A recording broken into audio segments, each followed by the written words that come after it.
For the closing statements, I want to invite the Minister of Foreign Affairs, Mr. Eduard Nalbandian. Mr. Minister, you have the floor.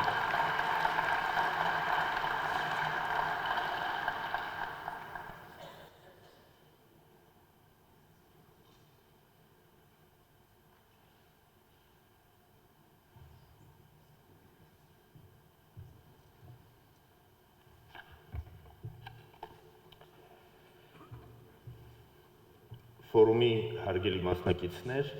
տիկնայք և պարոնայք, հանդես գալով եզրափակիչ ելույթով ես կցանկանայի նշել, որ Երևանում անցկացված առաջին ֆորում յուրահատուկ հարթակ հանդիսացավ ոգեկոչելու Հայոց ցեղասպանության զոհերի 100-րդ տարելիցը, բողոքի ձայն բարձրացնելու ժողովրդականության դեմ, դատապարտելու մարդկության դեմ հանցագործությունները և համախմբելու ջանքերը այդ արհավիրքի կանխարգելման նպատակով։ Այսօր դժվար է պատկերացնել,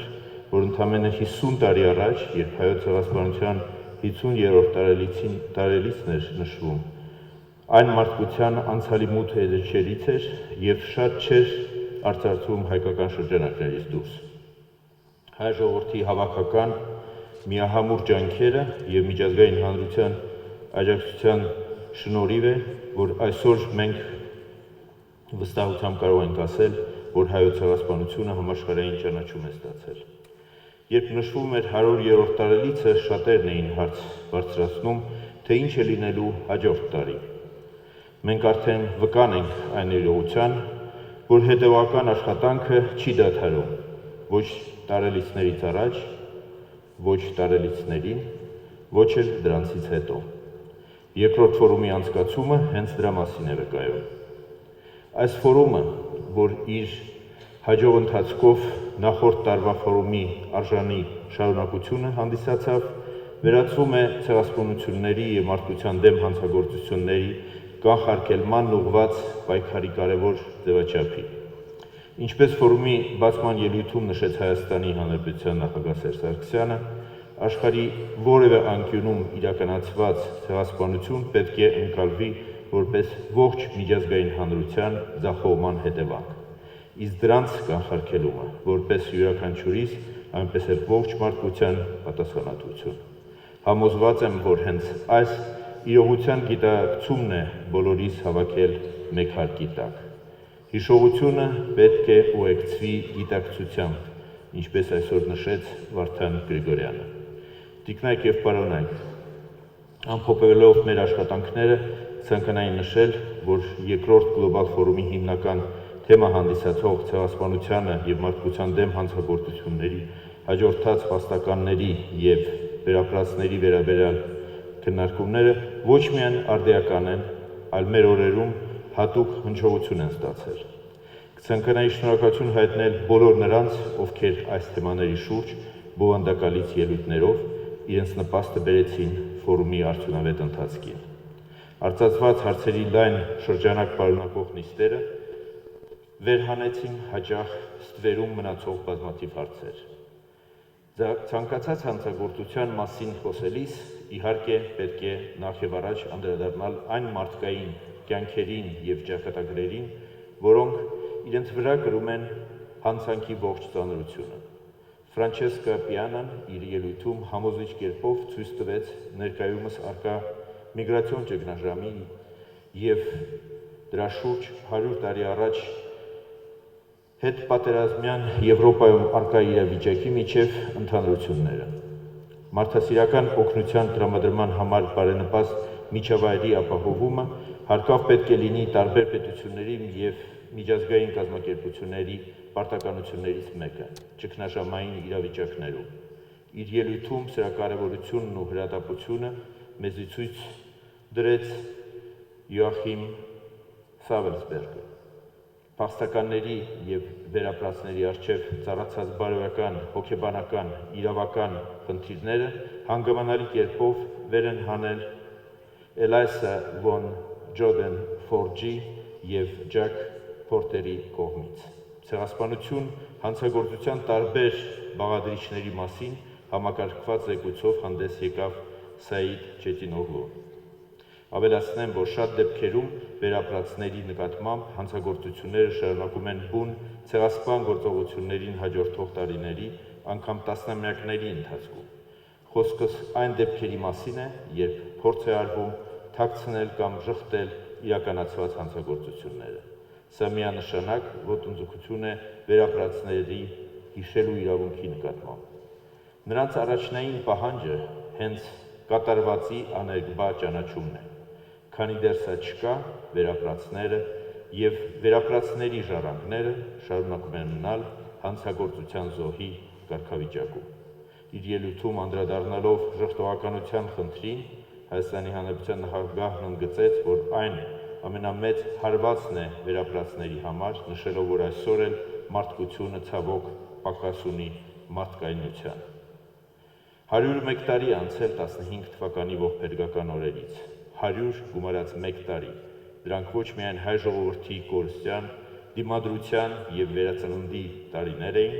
այլև ցավոք շարունակվող ժխտողականության։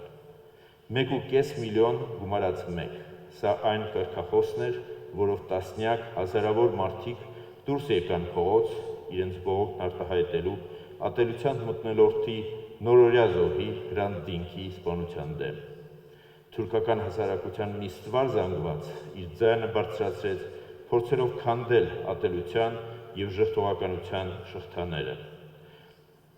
այն տաբուները, որոնցով տասնամյակներ շարունակ ոտնահարվել էր նաև թուրք ժողովրդի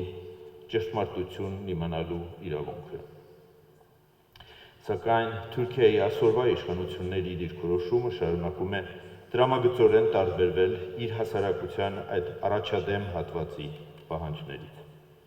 Թուրքիայի վարչապետը վերջերս հայտարարում էր,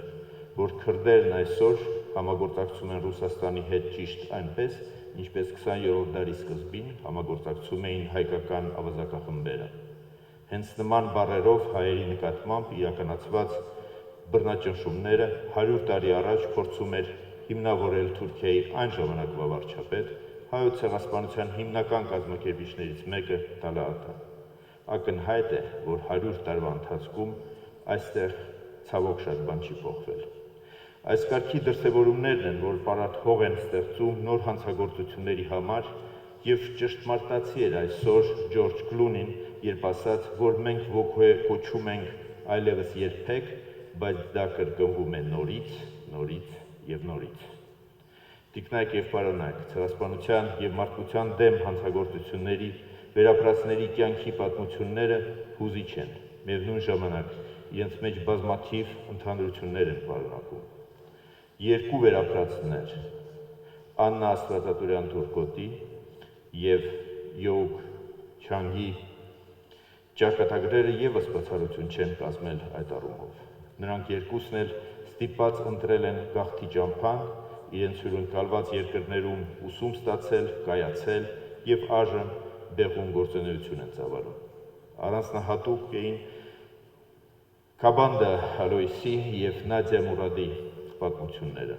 Այսօր ես նրանց հետ նաև առանձին հանդիպում ունեցա։ Դաժանությանը, ատելությանը նրանք այսօր պատասխանում են խիզախությամբ և իրենց ծավալած մարդասիրական գործունեությամբ։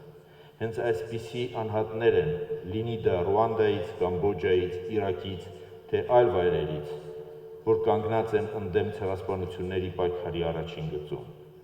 Ես ցանկանում եմ առանձնահատուկ շնորհակալություն հայտնել բոլոր նրանց, ովքեր ականատես լինելով իրենց հարազատների բնաջնջմանը, կյանքի նպատակն են դարձրել մարդկության դեմ հանցագործությունների պայքարը։ Ֆորումի հարգելի մասնակիցներ, ցեղասպանության կանխարգելման համար պայքարում կարևորագույն դեր ունեն ցեղասպան միջավայրին պատշաճ արձագանքումը, նախազգուշացումը, հանրային իրազեկվածության բարձրացումը։ Իր ելույթում պրոֆեսոր Օվե Ռինգը շատ դիպուկ կերպով նշեց, որ վաղվա կանխարգելումը կապված է այսօրվա արձագանքի հետ։ Ֆրենկ Չոկը հստակ արտահայտվեց նրանց վերաբերյալ, ովքեր գիտեն կանխարգելելու ձևերը, բայց ձևացնում են, թե տեղյակ չեն։ Նա եզրակացրեց, որ չկա առավել ամոթալի բան, քան իմանալ, ինչ կա ակնհայտորեն ոմանց մտքերում, ինչ է ծրագրված, և չարձագանքել դրան։ Ցեղասպանության կանխարգելման կարևորագույն ուղղություններից մեկը հանցագործներին պատասխանատվության ենթարկելն է։ Այս թեմայի շուրջ Ահարոն Ֆիխտելբերգի համակողման ելույթը ցեղասպանության հարցը դիտարկեց միջազգային քրեական արդարադատության համատեքստում։ Գրեթե 7 տասնամյակ է, ինչ ընդունվել է ցեղասպանության մասին կոնվենցիան, սակայն միայն բարի կամքը բավարար չէ, որպեսզի ցեղասպանություններ չլինեն։ Անհրաժեշտ են կանխարգելիչ կայուն մեխանիզմներ, անհրաժեշտ է միջազգային իրավունքի իմպերատիվ բնույթ կրող այնպիսի յուսկոգենս նորմերի ամրագրում և իրագործում, որոնք պատնեշեն նոր ցեղասպանությունների ճանապարհը։ Այս համատեքստում ուշագրավ էր Էնցո Կանիցարոյի խոսքը։ Ինչպես իր ելույթում ցույց տվեց Ուիլյամ Շաբասը, միջազգային դատարաններում քրեական պատասխանատվության վճիռները, չնայած նրան, որ հիմնականում ուշացած են լինում, կարող են կանխարգելիչ տեղ ունենալ։ Կանխարգելման հայեցակարգում առանցքային նշանակություն ունի կրթությունը, ինչպես ընդգծեց Պոլ Լևինը, ներկայիս հիմնարար մարտահրավերներից մեկը ներկա սերունդներին անցյալի ողբերգությունների պատճառ դարձած վտանգների մասին իրազեկումն է։ Կարծում եմ, սա կարող է դառնալ հաջորդ ֆորումի առանցքներից մեկը։ Ես լիովին կիսում եմ ֆորումի բացման ժամանակ Դեվիդ Իգնեշիուսի կողմից հնչեցած այն միտքը, որ անցյալը պետք է լինի ոչ թե վրեժի զենք, այլ միջոց կառուցելու փոխըմբռնում, արդարություն և համերաշխություն։ Հայաստանի Հանրապետության կողմից ՄԱԿ-ի Մարդու իրավունքների խորհրդում և ՄԱԿ-ի գլխավոր վեհաժողովում նախաձեռնած բանաձևերում ևս արտահայտված են ֆորումի ընթացքում հնչած գաղափարներից շատերը։ Այնուամենայնիվ, այսօր ձեր կողմից վերահանվեցին նաև ընդդեմ ցեղասպանությունների պայքարի բացերը։ Որպես պետություն, որը առաջնային նշանակություն է տալիս ցեղասպանությունների կանխարգելմանը, մեզ և մեր գործընկերների համար դրանք նշանակում են ապագա անելիքների ուրվագծում։ Տարբեր երկրների ներպետական, հիմնականում նախադեպային իրավունքում առկա են վերապրածների վերաբերյալ ուշագրավ իրավաբանական լուծումներ։ Վերջիններիս ուսումնասիրությունը թույլ կտա հարստացնել ցեղասպանությունների, մարդկության դեմ հանցագործությունների, ինչպես նաև փախստականների վերաբերյալ առկա միջազգային իրավական գործիքները։ Տիկնայք և պարոնայք, մենք բոլորս անկասկած իրար հրաժեշտ ենք տալու ոգևորվածության և վճռականության զգացումով։ Ոգևորվածության, քանի որ ֆորումը ցույց տվեց, որ քաղաքակիրթ մարդկության քաղաքական, հասարակական և գիտական շրջանակների շատ ներկայացուցիչներ են լծված առանց ցեղասպանությունների և մարդկության դեմ հանցագործությունների աշխարհի կառուցման գործին։ Եվ վճռականություն, քանզի ֆորումի ընթացքում հնչած ելույթները ցույց տվեցին, թե ինչպիսի ծանր հետևանքներ կարող է կրել ողջ մարդկությունը, եթե չկարողանա արդյունավետ և համախմբված լուծումներ գտնել մեր օրերում վերստին հրատապություն ստացած տագնապալի երևույթների դեմ։ Տիկնայք և պարոնայք, ցանկանում եմ շնորհակալություն հայտնել երկրորդ ֆորումի բոլոր մասնակիցներին և բոլոր նրանց, ովքեր իրենց նպաստը բերեցին ֆորումի կազմակերպման համար։ Հայաստանի համար հիրավի մեծ պատիվ է ընդունելու իր հարկի տակ այսքան մեծ թվով համաշխարհային ճանաչում ունեցող ցեղասպանագետների, վերապրածների, քաղաքական և հասարակական գործիչների, պատգամավորների, մարդու իրավունքների պաշտպանների, արվեստագետների, լրագրողների և ընդհանրապես բոլոր այն մարդկանց, ում միավորում է ցեղասպանության արհավիրքի դեմ պայքարը։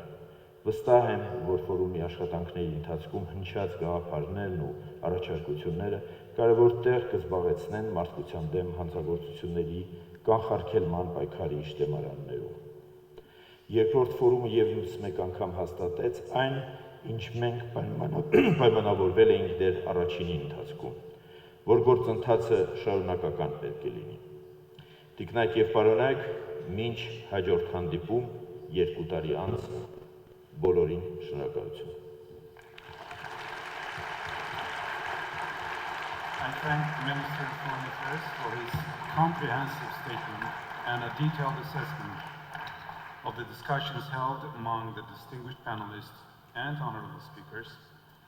I also thank Minister for his personal support and that of the President of the National Assembly and the Chief of Presidential Staff throughout preparing this second Global Forum. Ladies and gentlemen, at this